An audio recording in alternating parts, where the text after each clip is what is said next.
Good morning. Day 157 on Wild Bear's Appalachian Trail Adventure. I welcome you to this channel. I thank you for following along, and stick around and we'll find out what happens today as I traverse the Appalachian Trail.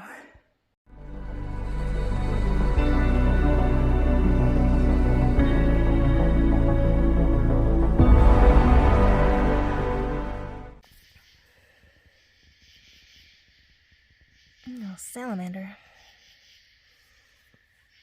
Don't want to step on that guy. And a big old slug. Snail something. They're just inches apart.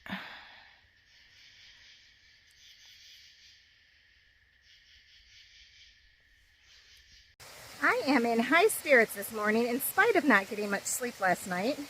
It was another one of those nights where I fell asleep, slept hard, thought I had slept for hours, and I woke up, it was 10:30. So then I could not get back to sleep until after, I think it was 1 a.m. when I finally felt like I could sleep again. So it was a short night, so to speak. This morning I have come to a little water source. Just love little waterfalls when they're not super loud. And I'm just gonna cross over this without falling, because there's wet leaves on it. They are wet. It's always a little concerning. Success. All right, I'm gonna keep hiking and see what the day brings.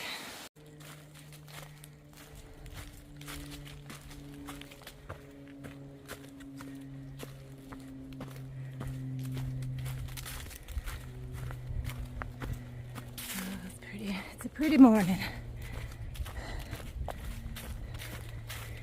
especially because that sun is shining.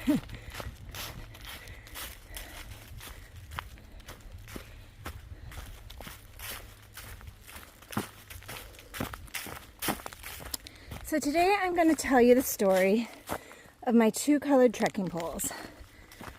A few videos ago, Scott asked why I have two different colors. And so I thought I would share that with you. So let's go back to Maine and the 100-mile wilderness.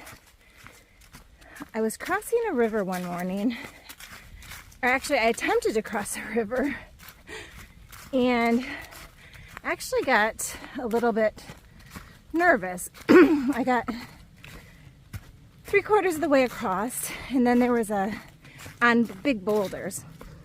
The water was dark, couldn't see the bottom, and about 3/4 of the way across there were two boulders I would have to hop from one to the other. Sorry, the sun was glaring. Ooh.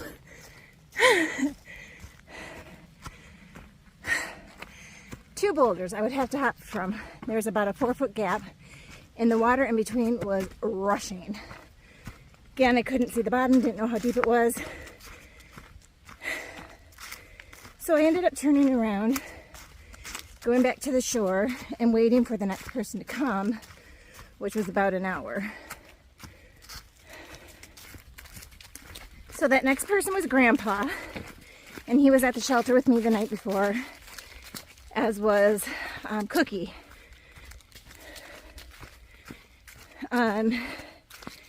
Grandpa decided he would go first, be brave. He got in, unbuckled his pack, got in instead of trying to rock hop, and made it to just about that 3/4 point where it was flowing really heavy, and his foot got stuck in a crevice underwater, which almost made him fall. Luckily, he was able to lean on a rock that was just below the surface and untie his shoe, get his foot out of the shoe, and then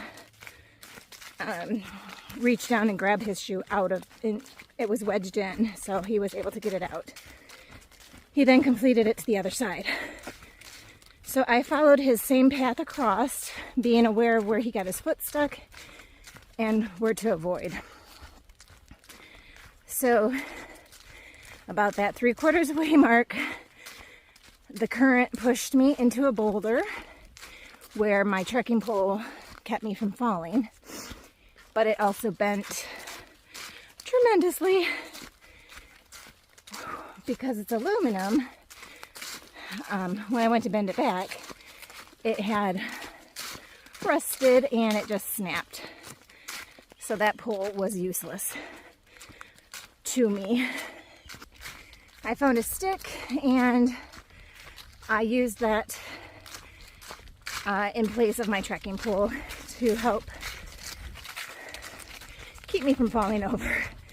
So that's my main purpose of my trekking poles, for stability. So it used to be that the 100-acre wilderness was inaccessible by vehicles, and that has changed over the years due to roads for logging and such. So Shaw's Hostel, which is in Mountain, Maine, does a food drop along with other people, but Shaw's does a food drop partway through the wilderness, and it just so happened that it was that very same day that I broke my trekking pole that Shaw's was doing a food drop, which I did not partake in. I was carrying my food. However, when I got to the spot they were doing the food drop, they offered Trail Magic of pizza and soda, and they shared that with me. So that was awesome. Thank you, Shaw's. On top of that, one of the guys and I got to talking, and I just mentioned how my pole had broken. I was just using a stick. He goes, hold on a minute. Goes to the back of their pickup truck, pulls out a red trekking pole, black diamond, and takes my stick. Says, you can't be looking funky hiking through the woods. So that's how I was granted my red trekking pole. After summiting Katahdin, I went to a Dick's Sporting Goods and almost bought a new pair of trekking poles, but decided that I wanted to see how far I could get with my original one pole and my mismatched gifted pole. So it got me so far through the rest of the 100-acre wilderness, and no, 100-mile. I keep calling it acres. I wish it was acres. 100-mile wilderness. And back down to West Virginia, into Virginia, and now into Tennessee. My goal would be to have it get me all the way to Amicalola Falls, where I'm going to end my journey in less than 1 month. That, Scott and everyone else, is why I have 2 different colored trekking poles.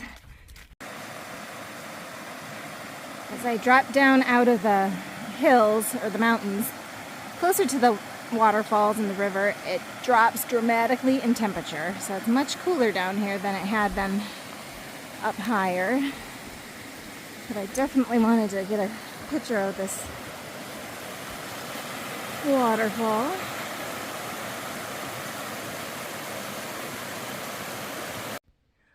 I started to take a break about 2 miles back, but then I read some comments about a special treat.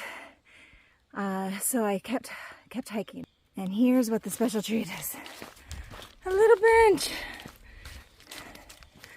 And of course we have to sit on benches because they're there. And that is the reward.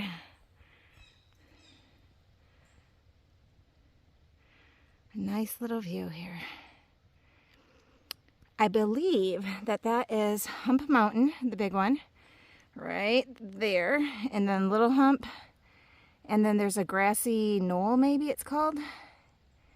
And I will be climbing those tomorrow. It's kind of fun to see where you've been or where you're gonna be. I don't often know because I don't know.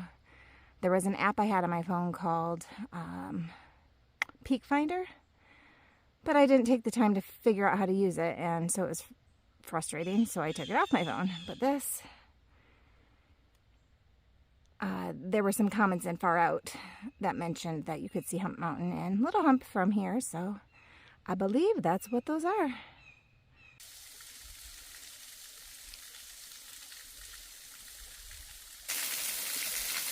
If you need a shower and trail, this is where to go. You are worthy, our Lord and God, to receive glory and honor and power. For you created all things, and by your will they were created and have their being. Revelation 4:11. I have stepped momentarily into North Carolina. There's a little jog from Tennessee into North Carolina at this point. Not very far, maybe half a mile, 3/4 of a mile. And then I'll be back in Tennessee. Just kind of a fun thing to think about. Another state. And an uphill climb. Well, 2 incredibly fun things have happened today.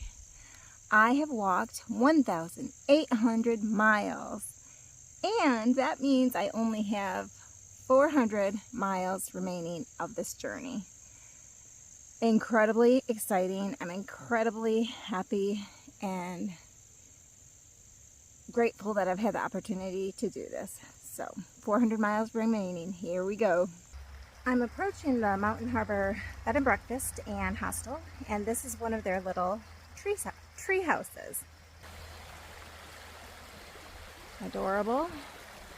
And then there's like a porta potty over on the other side I saw. I'm just walking down their little path. They've got a stream right here.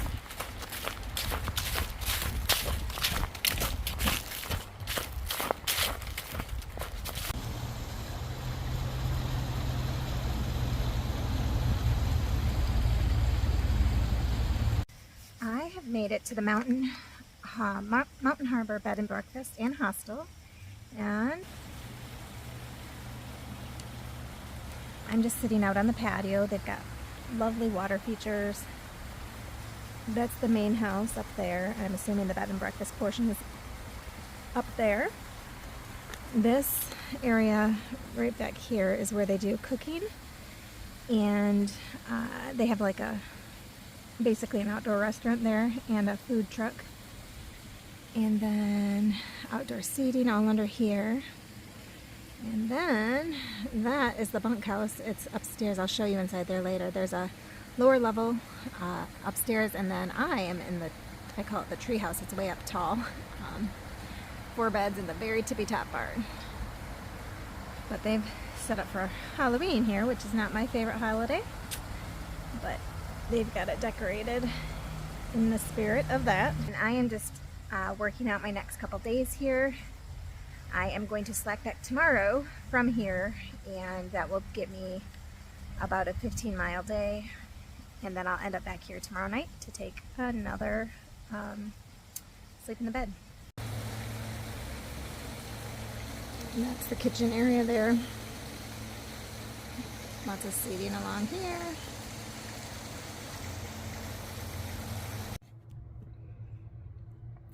I am staying here. There are 4 beds in this little loft. And then we have a stairway ladder. 4 more beds. There's a private room in there, a bathroom in here, a sink, and I'll show you down there tomorrow.